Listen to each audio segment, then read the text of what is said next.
биднэрт А, Б гэдэг хоёр тоо өгсөн. Тэр хоёр тоог хооронд нь хасах юм байна. Тэгэхээр би багнан бичиглэлээр бичээд үзье. B, C-гээс хасгана. 6A, 7C, B. Энийг хасахад 9918 гарах нэ. За ингээд ямар тохиолдолд ийм гарах юм бэ гэхээр бидний тохиолдолд C-гийн хооронд T-ийг тавих, B-гийн хооронд 2-ыг тавьж байгаа тохиолдолд бол ийм хэлбэртэй гарна гэсэн. За тэгээд үзэх юм бол А маань бидний хувьд энэчнээс тэг болж ярина. За ингээд бидний гол олох гээд байгаа зүйл бол та бүхэн маань энийг бас бодоод шалгаж болно. B-гээс C-г хасах юм бол хэд байх вэ гэхээр 2-оос T-ийг хасаад 2 буюу B хариулт гарч ирж байгаа байх нэ. 16 дугаар бодлогын хувьд за нэг цифрүүд өгөгдөөд тэдгээрийг хооронд нь бол нэмж байгаа юм байна. Тэгэхээр А, B, C гэсэн ингээд ийм 5 ялгаатай хоорондоо яг ижил цифрүүдээр бүрдсэн болохоор 3 хоорондоо тоонууд ах нь тийм.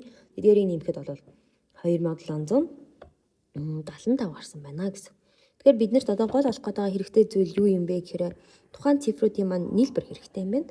Тэгэхээр энийг бодохын тулд хэдүүлээ оронгоор задлах үйлдэлийг бол хийх нэ.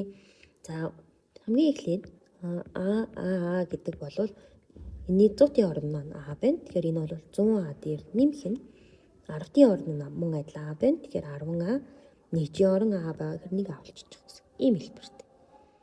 За тэгэхээр яг энэ байдлаараа тухайн нэмж байгаа тоонуудаа задлах юм бол 100А дээр нэмэх нь 10А нэмэх нь А, дараа нь 100B дээр нэмэх нь 10B, 1B.